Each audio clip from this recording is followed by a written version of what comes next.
أما بعد فأعوذ بالله السميع العليم من الشيطان الرجيم بسم الله الرحمن الرحيم وإذ قال موسى لقومه يا قوم إنكم ظلمتم أنفسكم باتخاذكم العجل فتوبوا إلى بارئكم فاقتلوا أنفسكم ذلكم خير لكم عند بارئكم فتاب عليكم إنه هو التواب الرحيم۔ سورۃ البقرہ آیت نمبر 54۔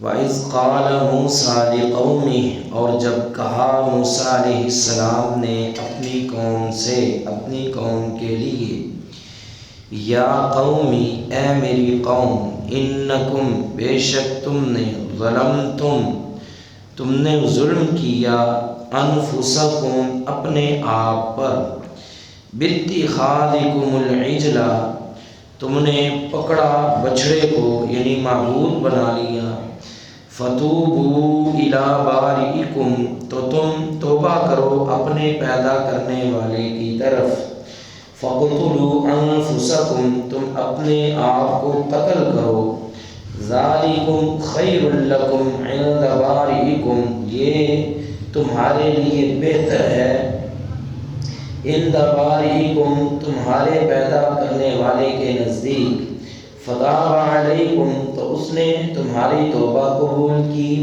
إِنَّهُ، بے شک وہ، هُوَ التَّوَّابُ الرَّحِيمُ، وہی توبہ قبول کرنے والا، رحم کرنے والا ہے۔ دوہرا لیں۔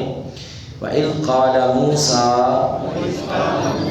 اور جب کہا موسیٰ علیہ السلام نے، لِقَوْمِهِ، اپنی قوم کے لیے، یا قومی، اے میری قوم، انکم، بے شک تم نے، ظلمتم، تم نے ظلم کیا، انفسکم، اپنے نفسوں پر، باتخاذکم العجل،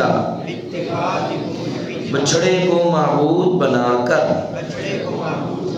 فتوبوا، تو تم توبہ کرو، الی بارئکم، اپنے پیدا کرنے والے کی طرف، فَاقْتُلُوا، تو تم قتل کرو، انفسکم، اپنے نفسوں کو، ذَلِكُمْ، یہ، خیر لکم، بہتر ہے تمہارے لیے، عند بارئکم، تمہارے پیدا کرنے والے کے نزدیک، فتاب علیکم، تو اس نے تمہاری توبہ قبول کی، انہو، بے شک وہ، هو التواب، وہی توبہ قبول کرنے والا، الرحیم، رحم کرنے والا ہے۔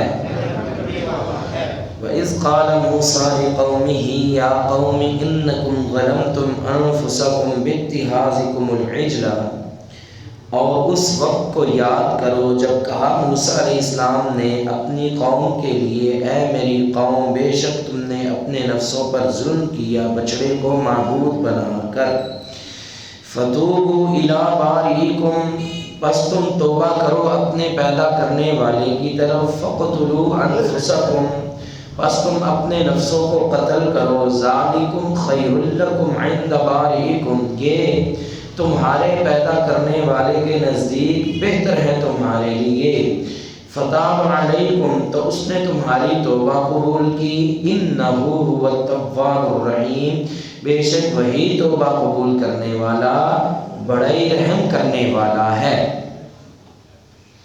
سورۃ البقرہ آیت نمبر 54، دراصل یہ آیت نمبر 52 کی تفسیر ہے۔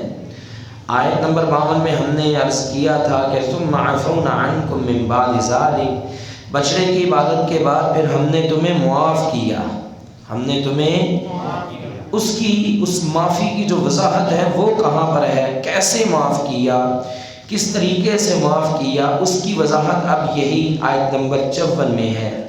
فرمایا کہ وَإِذْ قَالَ مُوسَىٰ لِقَوْمِهِ، اور اس وقت کو یاد کرو جب کہا موسیٰ علیہ السلام نے اپنی قوم کے لیے، یا قومی، اے میری قوم، اے میری قوم۔ قوم نے اگرچہ نافرمانی کی، موسیٰ علیہ السلام کو چھوڑا اور سامری جادوگر جو ہے اس کا کہا مانا، اس کے باوجود بھی موسیٰ علیہ السلام اپنی قوم کو دور نہیں کر رہے بلکہ اپنی ہی قوم کہہ رہے ہیں۔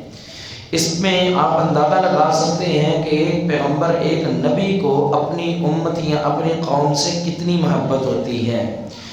اور یہاں پہ آپ کو واقعہ بھی یاد رکھنا چاہیے کہ جب اللہ کے نبی علیہ السلام طائف کے میدان میں گئے، پتھر مارے لوگوں نے آپ علیہ السلام کی دعوت پہ، آپ کے جوتے خون سے بھر گئے، بے ہوش ہو گئے۔ جب ہوش آیا تو فرشتہ آیا، اس نے کہا اے محمد صلی اللہ علیہ وسلم، اگر آپ کہیں تو اس پوری بستی کو یہ ان دو پہاڑوں کے درمیان پیس کے رکھ دوں۔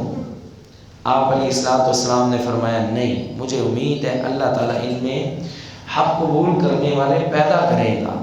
اس کے بعد جو آپ علیہ السلام نے دعا کی تھی وہ دعا بڑی یاد رکھنے والی ہے۔ وہ دعا یہ ہے، اللہم اہد قومی، اللہ ہدایت دے اس میری قوم کو۔ اور دعا کا دوسرا حصہ ہے اللہم اغفر لقومی، اللہ اس قوم نے مجھے پتھر مارا لہذا تو اس قوم کو معاف کر دے۔ کیوں؟ قومی، کیونکہ یہ میری قوم ہے۔ اس سے بھی آپ اندازہ لگا سکتے ہیں کہ ایک نبی کو، ایک پیغمبر کو اپنی قوم سے کس قدر محبت ہوتی ہے۔ تو فرمایا کہ اے میری قوم، انکم ظلمتم انفسکم، بے شک تم نے اپنے نفسوں پہ کیا کیا ہے؟ ظلم کیا ہے۔ ظلم انہوں نے کیا کیا تھا؟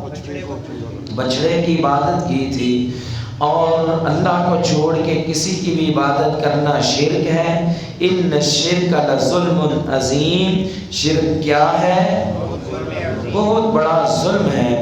اور اے میری قوم، تم نے بچڑے کو پوج کے بہت بڑا اپنے نفسوں پہ ظلم کیا، باتخاذکم العجل، بچڑے کو معبود بنا کے۔ اب کیا کرنا ہے؟ فتوبوا الی باریکم، اپنے باری کی طرف توبہ کرو۔ توبو، تاب یتوبو، آگے ہم اس کی وضاحت کر چکے ہیں۔ اب ہم اشارہ کرتے ہیں دو لفظ، اور دونوں اسی آیت میں موجود ہیں۔ ان دونوں کا آپ نے معنی یاد رکھنا ہے۔ تابہ کے بعد الہ آ جائے، کیا آ جائے؟ الہ۔ تابہ یتوبو کے بعد الہ۔ تابہ کا معنی ہوتا ہے لوٹنا، تو تابہ آگے حمزہ کے ساتھ الہ آ جائے تو معنی ہوتا ہے بندے کا اپنے رب کی طرف لوٹنا۔ کیا معنی ہوتا ہے؟ اور تابہ یتوبو کے بعد علا آ جائے عین کے ساتھ تو معنی ہوتا ہے کہ رب کا بندے کی طرف نظر کرم فرمانا۔ الہ آ جائے، کیا معنی ہوتا ہے؟ بندے کا رب کی طرف لوٹنا، بندے کا رب کی طرف لوٹنا۔ اور تابہ یتوبو کے بعد علا، عین کے اوپر زبر علا عین کے ساتھ آ جائے تو کیا معنی ہوتا ہے؟ اللہ تعالیٰ کا بندے پہ نظر کرم فرمانا، یا اس کی توبہ قبول فرمانا، یا اس کو توبہ کی توفیق دینا، یہ سارے معنی اس کے اندر شامل ہیں۔ اب ہم اس کا ترجمہ کریں گے۔ فتوبوا الی بارئکم، تم سے غلطی ہوئی، اللہ کا در چھوڑ کے تم بچڑے کے در پہ چلے گئے، لہذا لوٹو تم اپنے پیدا کرنے والے کی طرف۔ کیوں جی؟ ترجمے کی سمجھ آئیے کہ نہیں ہے؟ توبہ کرو، لوٹو، رجوع کرو، الی بارئکم، اپنے باری کی طرف۔ باری کسے کہتے ہیں؟ ایک لفظ ہے خالق۔ خالق کا معنی کیا ہے؟ پیدا کرنے والا۔ باری کا معنی کیا ہے؟ باری کا معنی بھی پیدا کرنے والا ہے، لیکن اگر آپ قرآن پڑھیں تو یہ دونوں لفظ اکٹھے بھی آئے ہیں، هو اللہ الخالق البارئ، وہ اللہ جو پیدا کرنے والا ہے اور پیدا کرنے والا ہے۔ یہ کیا مطلب ہوا؟ معنی دونوں کا یہی ہے، پیدا کرنے والا۔ بعضوں نے ان میں کچھ فرق بیان کیا ہے۔ ایک فرق تو یہ ہے کہ خالق کا معنی ہوتا ہے کہ کوئی نقشہ وغیرہ بنانا یا تصویر وغیرہ بنانا، اور باری کا معنی ہوتا ہے کہ اس کو تکمیل تک پہنچانا، یا خالق کا معنی ہے کہ بس وہ کیا نام ہے ڈھانچہ سا تعمیر کرنا، اور باری کا معنی اسے بالکل درست کرنا۔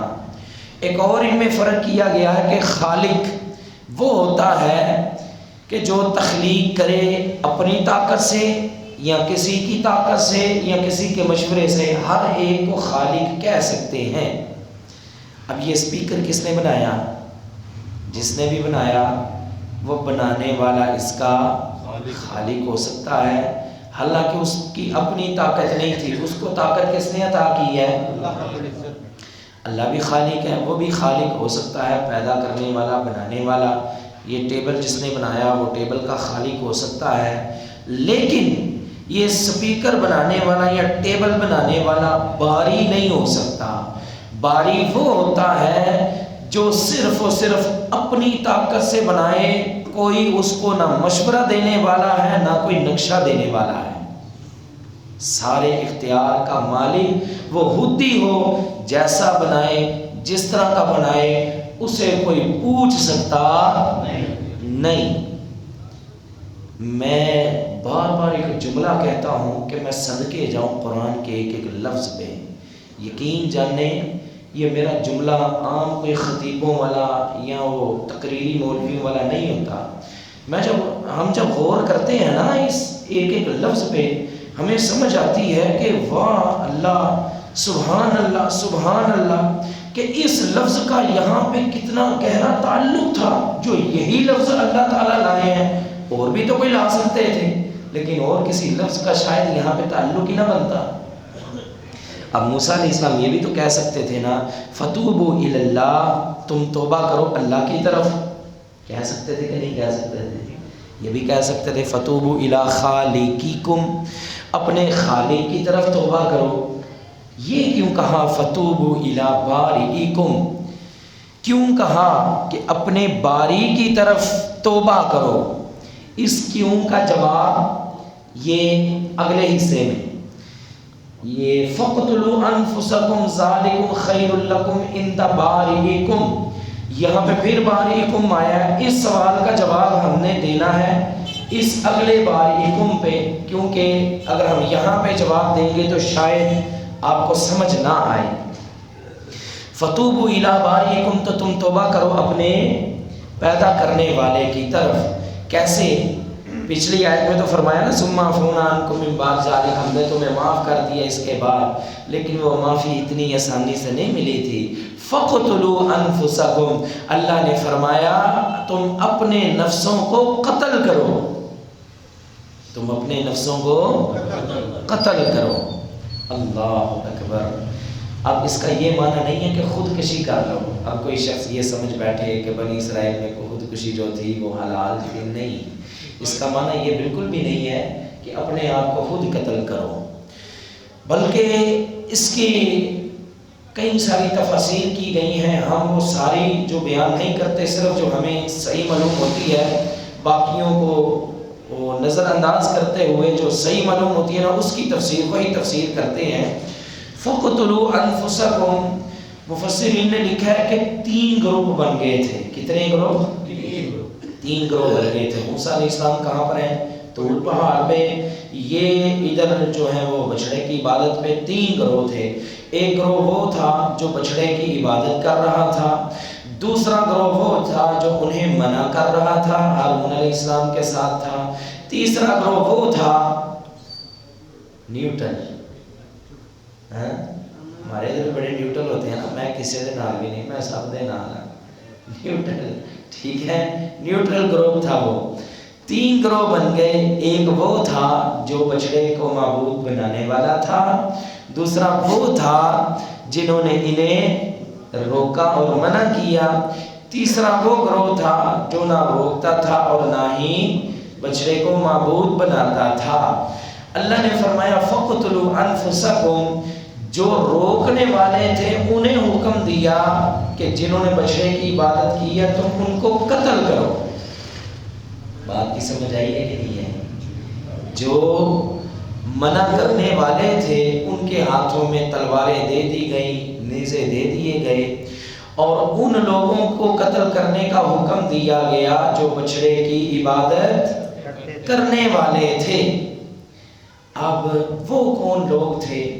اس میں بھی بعض علماء نے لکھا کہ وہ لاوی جو قبیلہ تھا ان لوگوں نے سب کو قتل کیا، جبکہ یہ بات بھی درست معلوم نہیں ہوتی۔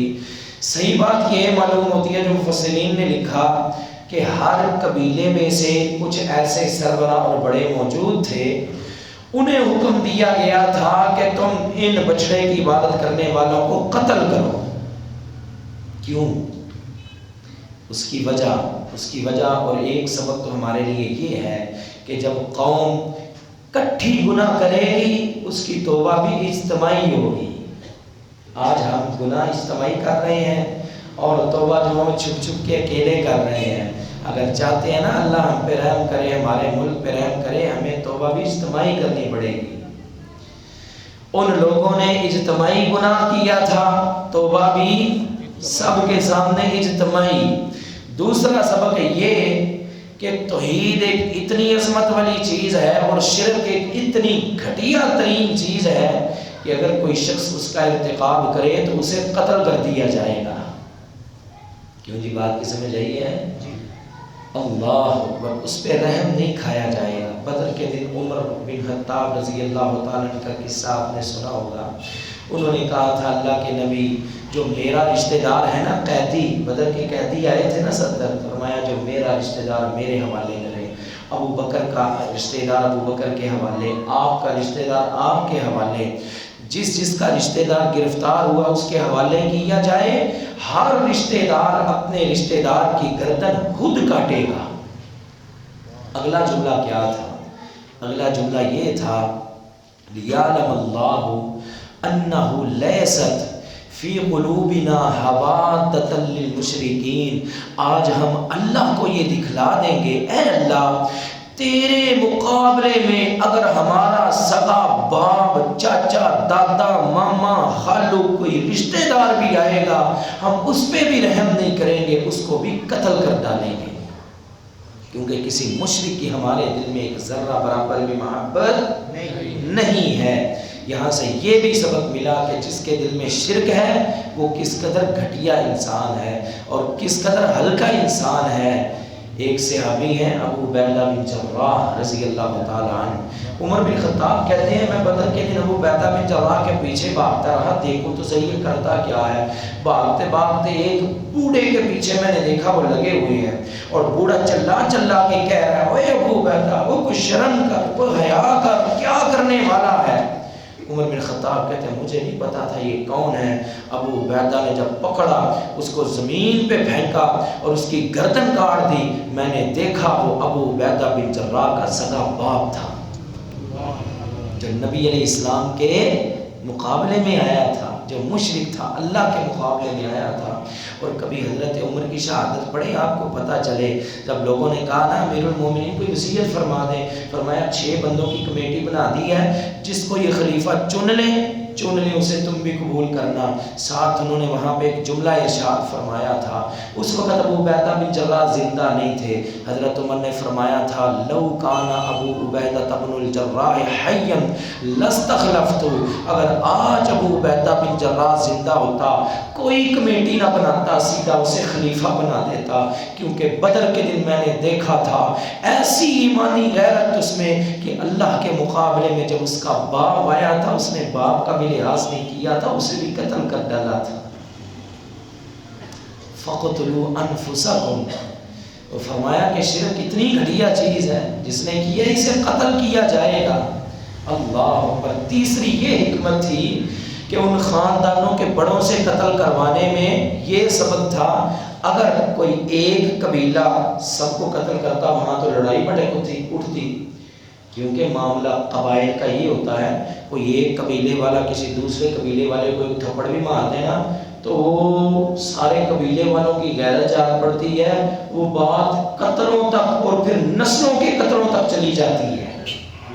یہ بھی کمال کی حکمت تھی کہ ہر قبیلے کے جو بڑے تھے یا سردار تھے یا وہ لوگ تھے جنہوں نے بچڑے کی عبادت نہیں کی تھی، انہوں نے اپنے قبیلے والوں کو قتل کیا۔ یہاں پہ ایک اور بات بھی سمجھ لیں، بڑی قیمتی بات ہے، فَقْتُلُوا أَنفُسَكُمْ۔ اب یہ بات سمجھنی ہے تو آپ کو وہ باری والی بات سمجھ آئے گی۔ اللہ نے فرمایا فَقْتُلُوا أَنفُسَكُمْ، یہ کس کی شریعت ہے؟ بولیں کس کی شریعت ہے؟ یہ موسیٰ علیہ السلام کی۔ کس کی شریعت تھی؟ کیوں قتل کرنے کا حکم دیا؟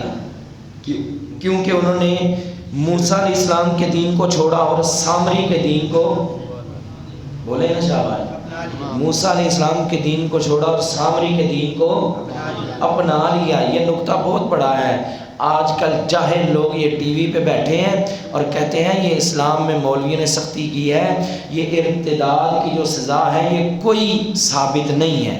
جو مرتد ہو جائے، ارتداد کہتے ہیں مرتد ہونے والے، مرتد جو ہو جائے اس کی کوئی سزا جو ہے وہ ثابت نہیں ہے۔ حالانکہ یہ سزا قرآن کریم سے ثابت ہے کہ موسیٰ علیہ السلام کی شریعت چھوڑ کر جس نے اپنے دین کو تبدیل کیا تھا، قرآن نے کہا فَقْتُلُوا، اپنے نفسوں کو قتل کرو۔ تو یہ ارتداد کی سزا قتل ہے اور یہ قاعدہ اور کلیہ ہے۔ اللہ کریم جب کسی پچھلی شریعت کا کوئی قانون، کوئی ضابطہ، کوئی حکم بیان کرتے ہیں اور ہماری شریعت میں پھر اس کی ممانعت نہیں آتی تو معنی یہ ہوتا ہے کہ ہماری شریعت میں بھی وہی قانون اور وہی حکم لاگو ہوگا۔ یہ حکم اللہ نے موسیٰ علیہ السلام پہ نازل کیا، یہ حکم بھی آسمانوں سے آیا تھا۔ مانا ہماری شریعت میں بھی جو مرتد ہو جائے اس کی سزا قتل، یہ حکم کہاں سے آیا ہے؟ آسمانوں سے آیا ہے۔ اور حدیث میں بھی یہ بات موجود ہے، نبی علیہ السلام نے فرمایا من بدل دینہ فاقتلوہ، جو شخص اپنے دین کو بدلے، اسلام کے بعد کوئی اور دین اختیار کرے،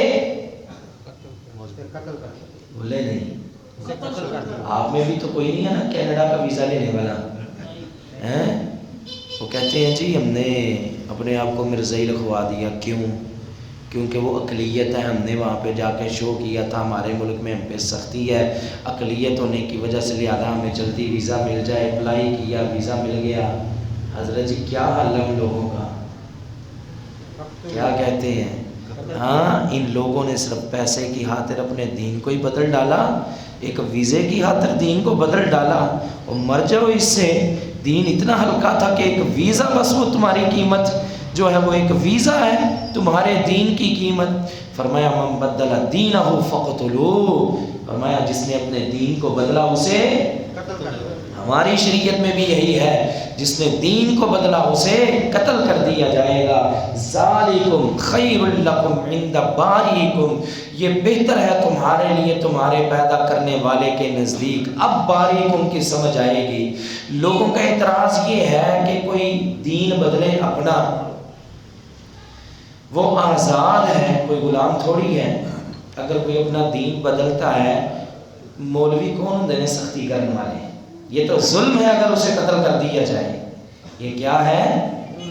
یہ تو ظلم ہے اسے قتل کر دیا جائے۔ تو اس کا پہلا جواب تو یہ ہے کہ ہم نے کب بازو پکڑ کے کہا تھا کہ ہمارا دین اختیار کرو، لا اکراہ فی الدین، ہمارا دین اسے قبول کرنے میں کوئی سختی نہیں ہے۔ جب دین قبول کر لیا، اب جو قانون ہیں وہ لاگو ہوں گے اور ان قانونوں کو سختی سے منوایا جائے گا، اور اب سختی بھی ہوگی، اب سختی بھی نہیں سمجھ آئے گی۔ بات کی سمجھ آئی کہ نہیں آئی؟ وہ کبھی فٹ بال کا میچ دیکھا نہیں؟ کبھی فٹ بال کا میچ دیکھا؟ فٹ بال کا میچ ایک وہ کیا کہتے ہیں جس میں گول کرتے ہیں اسے پول لگا دیا جائے، یہاں کسی کو بھی فٹ بال دے دیا جائے، اپنے گول 50 مرتبہ کرے، آپ کوئی اسے منع کریں گے؟ نہیں کریں گے۔ کیوں؟ لگا ہے کلہ لگا رو سانوں کی، ٹھیک ہے۔ اگر کوئی شخص محنت کر کے کوشش کر کے پاکستانی ٹیم میں بھرتی ہو جائے پاکستانی ٹیم میں بھرتی ہو جائے. اب ٹیم اس کو لے کر گئے ہیں کھلانے کے لیے، اور کھلانا بھی کس کے خلاف ہے؟ انڈیا کے خلاف. اب کھلانا ہے انڈیا کے خلاف. اب وہاں پہ کھیلنے گئے ہیں، یہ بندہ کہتا ہے جی سب کھیلو لیکن گول میں نے ادھر نہیں کرنا بلکہ اپنے گول میں کرنا ہے. کرنے دو گے؟ کیوں؟ وہ آزاد ہے. تسی کون دے سختی کرنا لے؟ اس کی اپنی رائے، اس کا اپنا ذہن، اپنے شوز، اپنی ہیٹ، اپنا فلو. تسی کون دے رو کرنا لے؟ پاکستانی ٹیم میں ہاں وہ بھائی جس ٹیم میں گئے ہو اب اس کا قانون بھی تمہیں فالو کرنا پڑے گا. اب اس پہ سختی ہوگی. اگر نہیں کرو گے پھر کیا ہوگا؟ وہاں سے تمہیں اول کر دیا جائے گا، وہاں سے تمہیں خارج کر دیا جائے گا. اب قانون کہتا ہے مقابلے والے کا گول کرنا ہے، اپنا کرو گے. یہ کوئی آزادی نہیں ہے، یہ صرف مثال ہم نے دی ہے. ہر اسلامی قانون پہ اس کو لاگو کر کے دیکھو. ہم نے کب کہا ہے ہماری ٹیم میں بھرتی ہو؟ ہم نے کب کہا ہے ایسے تلوار پکڑ کے کہ اسلام کو قبول کرو؟ ہم نے تو کوئی سختی نہیں کی. ہم نے تو دلائل پیش کیے ہیں، اپنے جو ہے اسلام کی خوبصورتی اور حقانیت پیش کی ہے. جب تم نے اس کو قبول کر لیا اب تمہیں ہمارا قانون ماننا پڑے گا. اب اس قانون کو مانے بغیر کوئی چارہ نہیں. اگر اس قانون کو توڑ کے آگے بڑھنے کی کوشش کرو گے ہم تمہیں بھی آؤٹ کر دیں گے. یہ اسلام کا قانون ہے. فَقْتُلُوا أَنفُسَكُمْ. کیوں جی بات کی سمجھ آئی ہے کہ نہیں آئی؟ یہ شرعی قانون ہے بھائی، یہ شرعی حکم ہے. اب فَتُوبُوا إِلَىٰ بَارِئِكُمْ فَاقْتُلُوا أَنفُسَكُمْ ذَٰلِكُمْ خَيْرٌ لَكُمْ عِندَ بَارِئِكُمْ. یہ بہتر ہے تمہارے لیے تمہارے باری کے نزدیک. اس کا کیا معنی ہے؟ اللہ اکبر. اس کا معنی کیا کریں گے؟ دراصل لوگ کہتے ہیں کہ یہ جو سزا ہے یہ ظلم پہ مبنی ہے. کس پہ مبنی ہے؟ ظلم کر رہے ہیں جی، آپ بندے کو قتل کر رہے ہیں، آپ بازو کاٹ رہے ہیں، یہ ظلم ہے. آپ سنسار کر رہے ہیں، یہ ظلم ہے. تو اللہ تعالیٰ نے فرمایا ذالکم خیر لکم عند بارئکم. یہ تمہیں پتہ ہے کون کہہ رہا ہے کہ قتل کرو؟ یہ وہ کہہ رہا ہے جو اپنے اختیار کا اکیلا مالک ہے، اس کے کسی قانون پہ اعتراض ہو ہی نہیں سکتا. یہ معنی ہے بارئکم کا. ابھی ہم زیادہ وضاحت تو نہیں کر سکے، کل یہاں سے انشاءاللہ ہم آگے وضاحت کریں گے. ذالکم خیر لکم عند بارئکم فتاب علیکم. تو اس نے تمہاری توبہ قبول کی. انہ هو التواب الرحیم. بے شک وہی توبہ قبول کرنے والا، رحم کرنے والا ہے. اور جب کہا موسیٰ علیہ السلام نے اپنی قوم سے، اے میری قوم انکم ظلمتم انفسکم، بے شک تم نے اپنے نفسوں پہ ظلم کیا، باتخاذکم العجل، بچڑے کو معبود بنا کے، فتوبوا الی بارئکم، تو اپنے باری کی طرف توبہ کرو، فقتلوا انفسکم، اپنے آپ کو قتل کرو، ذالکم خیر لکم عند بارئکم، یہ بہتر ہے تمہارے لیے تمہارے پیدا کرنے والے کے نزدیک، فتاب علیکم، تو اس نے تمہاری توبہ قبول کی. انہ هو التواب الرحیم. بے شک وہی توبہ قبول کرنے والا، وہی رحم کرنے والا ہے. یہاں پہ ہم اختتام کرتے ہیں تفسیر قرآن مجید کا. دوسری نشست نماز کے حوالے سے ہم نے عرض کیا تھا کہ صف بندی کی تھوڑی سی گفتگو کریں گے. صف کو ملانا یہ اللہ کے نبی علیہ السلام کا حکم ہے، آرڈر ہے. آپ علیہ السلام نے فرمایا سووا صفوفکم، اپنی صفوں کو ملاؤ. آپ علیہ السلام نے فرمایا فإن تسویۃ الصفوف من حسن الصلاۃ، تم صفوں کو ملاؤ کیونکہ یہ نماز کا حسن ہے. ایک حدیث میں فإن تسویۃ الصفوف من اقامۃ الصلاۃ، صفوں کو ملانا جو ہے نماز کے قائم کرنے میں سے ہے. آپ علیہ السلام نے فرمایا تم ایسے صفیں کیوں نہیں بناتے جیسے آسمانوں کے فرشتے بناتے ہیں؟ صحابہ نے کہا وہ کیسے؟ فرمایا وہ مل کے کھڑے ہوتے ہیں. نعمان بن بشیر رضی اللہ تعالیٰ عنہ کی حدیث میں الفاظ ہیں اللہ کے نبی علیہ السلام ہماری صفوں کو درست کرتے، حتیٰ کہ ہمارے جو کندھے ہیں وہ کندھے کے ساتھ مل جاتے، اور ہمارے جو ٹخنے ہیں وہ ٹخنے کے ساتھ مل جاتے. ٹخنے کا یہاں معنی ایڑی ہے، ایڑی کے ساتھ ایڑی جو ہے وہ مل جاتی، یا ٹخنا بالکل ٹخنے کے برابر آ جاتا. آپ علیہ السلام کی ایک حدیث میں الفاظ ہیں کہ صفوں کو ملاؤ، اگر تم نہیں ملاؤ گے او لیخالفن اللہ بین وجوہکم، اللہ تعالیٰ تمہارے درمیان جو ہے وہ مخالفت ڈال دے گا.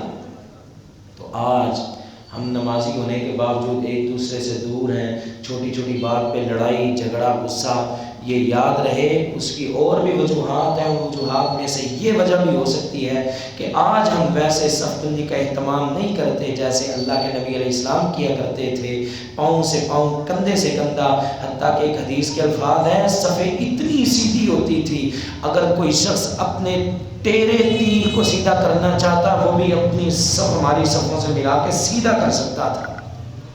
اس حدیث پہ غور کریں، یہ نہیں کہا کہ ہماری ٹیری صف ہوتی تو تیر کے ساتھ ہم سیدھا کر لیتے، بلکہ فرمایا اگر کسی کا تیر جو ہے ٹیرا ہوتا وہ بھی اسے اپنے لیول پہ سیدھا کرنا چاہتا ہماری صفوں کے ساتھ وہ سیدھا کر سکتا تھا۔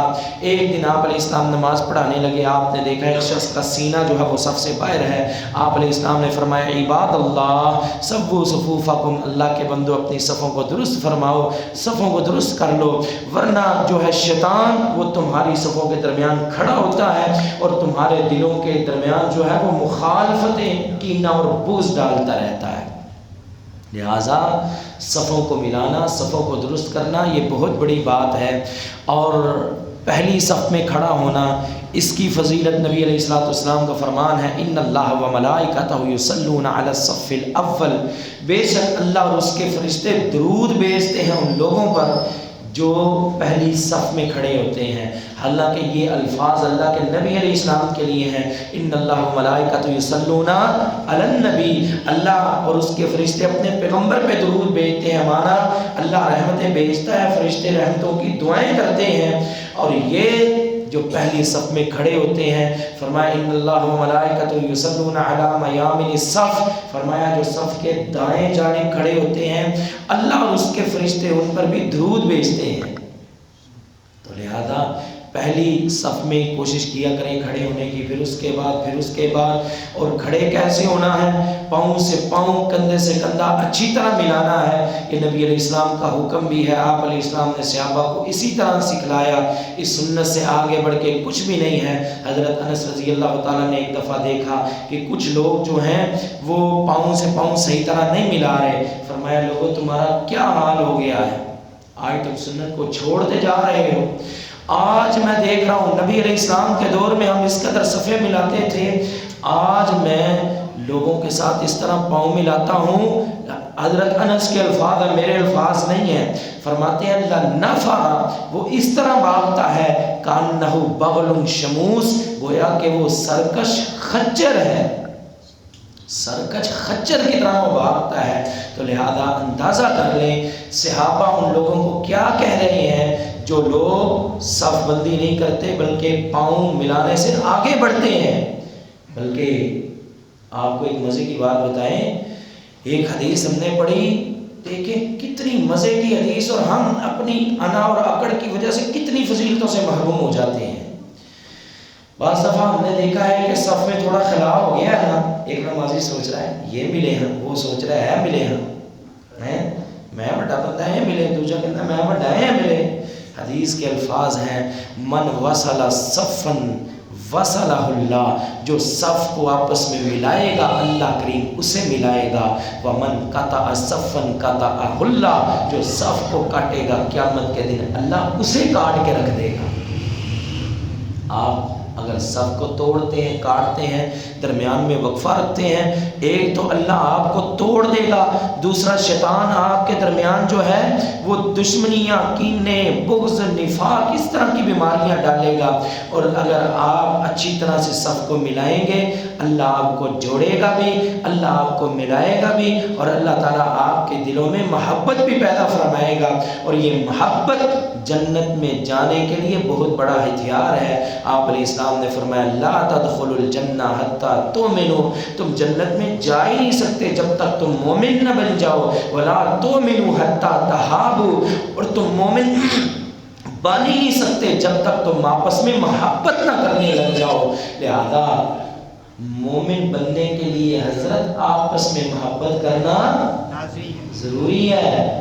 ہم اتنے خشک ہو گئے ہیں، یقین جانے ہماری خشکی دیکھ کے تو لوگ مسئلے چھوڑ کے بھاگ جاتے ہیں، حالانکہ ہمیں جہاں پہ باقی حدیثیں یاد ہے نا وہاں پہ یہ پیاری حدیث بھی یاد رکھنی چاہیے۔ فرمایا تم اس وقت تک مومن ہو ہی نہیں سکتے جب تک تم آپس میں محبت نہ کرو، اللہ کے لیے آپس میں محبت کیا کرو۔ نمازیوں ایک مسجد میں نماز پڑھتے ہو اور مخالفتیں تمہاری اتنی، ان مخالفتوں کو ختم کرو۔ مومن بننا ہے، آپس میں محبت کرو، اور محبت کرنے کے لیے ایک اور بھی ذرائع ہیں، لیکن یہاں پہ ایک بہترین ذریعہ وہ کیا ہے؟ اپنی صفوں کو اچھی طرح ملاؤ۔ اللہ تعالی ہم سب کو عمل کی توفیق دے۔ وآخر دعوانا الحمدللہ رب العالمین۔